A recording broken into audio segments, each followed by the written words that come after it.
Selamat datang dan selamat bersua para saudara-saudari peserta didik sekalian yang terkasih via media ini. Kali ini kita akan mendalami tentang hidup itu milik Allah. Adapun tujuan pembelajaran kali ini adalah agar para peserta didik mampu menyadari hidup itu milik Allah dalam beberapa contoh kasus moral aktual seperti aborsi, bunuh diri, eutanasia, dan hukuman mati. Para peserta didik yang terkasih, kita tentu paham apa artinya hidup. Hidup artinya keadaan bernyawa. Keadaan bernyawa inilah yang memungkinkan seorang manusia mampu untuk bernafas, bergerak, bekerja, bermain, belajar, berolahraga, dan lain sebagainya. Kita juga tentu paham apa artinya milik. Milik artinya kepunyaan. Sebagai sebuah contoh, jika dikatakan buku itu adalah milikku, berarti hendak mengatakan bahwa buku itu adalah kepunyaanku. Demikian jika dikatakan bahwa hidup itu milik Allah, berarti bahwa Allah adalah pemilik kehidupan. Allah adalah sang empunya kehidupan dan hanya Allah yang berhak atas kehidupan manusia. Gereja Katolik sangat menjunjung tinggi kehidupan karena kehidupan manusia berasal dan diberikan oleh Allah. Manusia adalah ciptaan, dengan demikian manusia adalah milik Allah. Manusia tidak bisa berbuat sesuka hati atas hidupnya dan hidup orang lain. Manusia hendaknya menghargai hidup dengan menciptakan budaya kasih melalui tindakan, sikap, dan perilaku menghormati kehidupan manusia dalam budaya cinta kehidupan.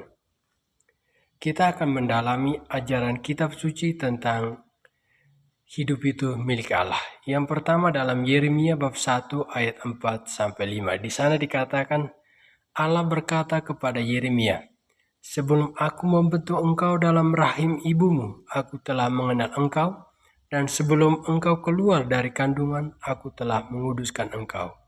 Aku telah menetapkan engkau menjadi nabi bagi bangsa-bangsa." Perikop ini menjelaskan bahwa Allah sudah mengenal Yeremia bahkan ketika ia masih dalam kandungan ibunya. Allah menguduskan dan menetapkan Yeremia menjadi seorang nabi. Seandainya ibu Yeremia menggugurkan kandungannya, maka Yeremia lah yang terbunuh. Ibu Yeremia belum mengetahui namanya, tetapi Allah sudah memberikan nama kepadanya. Ibu Yeremia belum mengetahui nasibnya di masa depan, tetapi Allah sudah menetapkannya menjadi seorang nabi besar. Yang kedua, dalam Ulangan bab 32 ayat 39. Perikop ini menjelaskan bahwa sesungguhnya hanya Allah yang berhak memberi dan mencabut kehidupan. Allah berhak membuka dan menutup kandungan. Manusia tidak dapat mengundang malapetaka lewat tindakan menghilangkan kehidupan.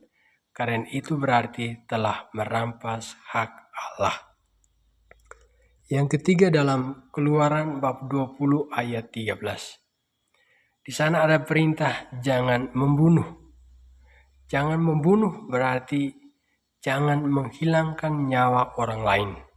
Dengan menghilangkan nyawa orang lain berarti merampas hak Allah.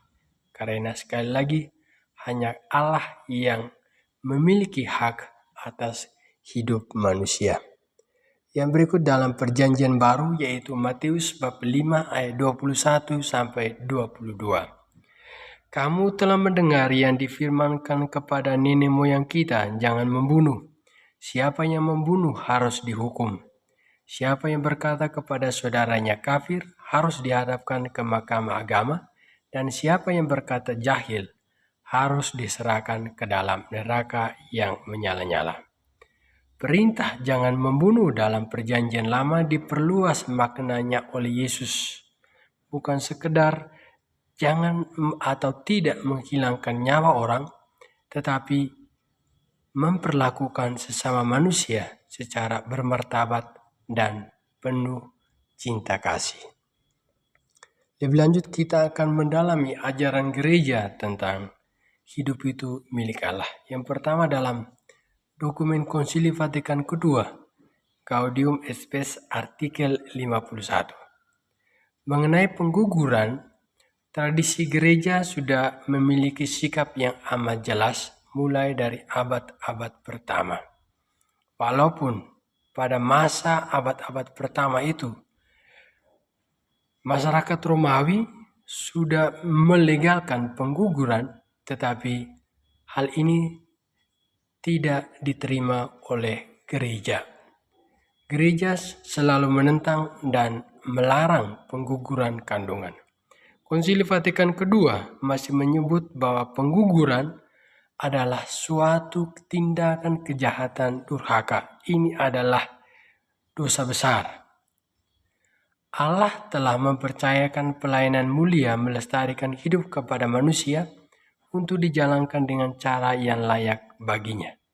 Maka kehidupan sejak saat pembuahan harus dilindungi dengan sangat cermat. Yang kedua, dalam Kitab Hukum Kanonik paragraf 1398. Manusia dalam kandungan memiliki martabat yang sama dengan manusia yang sudah lahir. Karena itu, manusia mempunyai hak-hak asasi dan mempunyai segala hak sipil dan gerejawi. Sebab dengan kelahirannya hidup manusia sendiri tidak berubah. Hanya lingkungannya yang berubah atau lingkungannya menjadi lain. Tetapi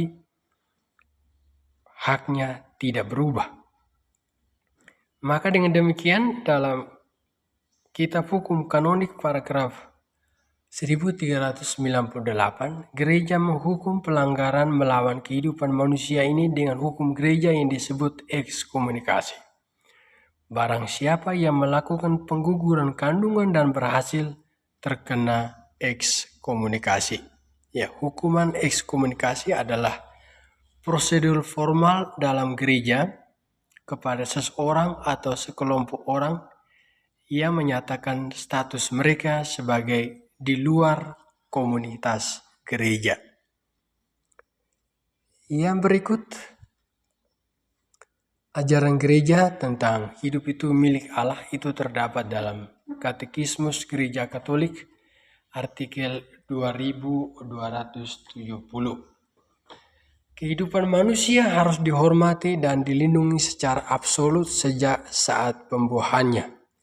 Sudah sejak saat pertama keberadaannya, saat pembuahan, satu makhluk manusia harus dihargai karena ia mempunyai hak-hak pribadi. Di antaranya adalah hak atas kehidupan dari makhluk yang tidak bersalah yang tidak dapat diganggu-gugat. Dengan demikian, dengan amat jelas gereja memiliki prinsip moral yang tegas bahwa kehidupan harus dilindungi sejak saat pembuahan. Ya, karena hidup itu adalah milik Allah, maka tugas manusia adalah merawat dan menjaga kehidupan.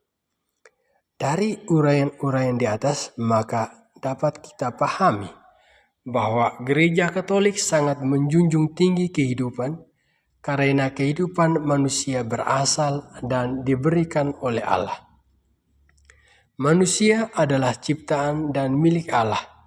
Maka Allah menegaskan kepada manusia untuk tidak berbuat sesuka hati terhadap hidup manusia itu sendiri melalui beragam tindakan seperti pembunuhan, bunuh diri, aborsi, eutanasia, perang, dan hukuman mati.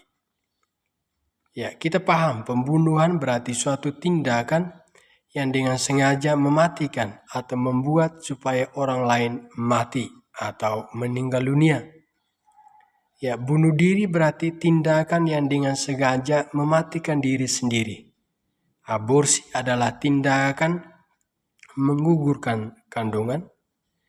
Eutanasia adalah tindakan yang menurut hakikatnya atau dengan maksud mendatangkan kematian untuk menghentikan setiap rasa sakit. Perang adalah permusuhan bersenjata antara negara, suku, atau kelompok. Sedangkan hukuman mati adalah hukuman yang dijatuhkan oleh pengadilan kepada pelaku kejahatan serius.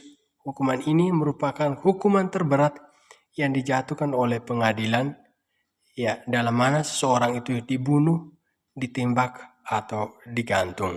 Sekali lagi, gereja menentang tindakan-tindakan ini karena dengan melakukan tindakan-tindakan seperti pembunuhan, bunuh diri, aborsi, eutanasia, perang, atau hukuman mati, berarti manusia membuat dirinya seolah-olah sebagai pemilik kehidupan. Padahal hanya Allah lah yang adalah pemilik kehidupan. Manusia hendaknya menghargai hidup dengan menciptakan budaya kasih, tetapi bukan budaya kekerasan. Dengan demikian, melalui ajaran sosial gereja mengimbau dan menegaskan bahwa umat Katolik harus menunjukkan dan menjadi saksi hidup melalui tindakan, sikap, dan perilaku menghormati hidup manusia dalam budaya cinta kehidupan.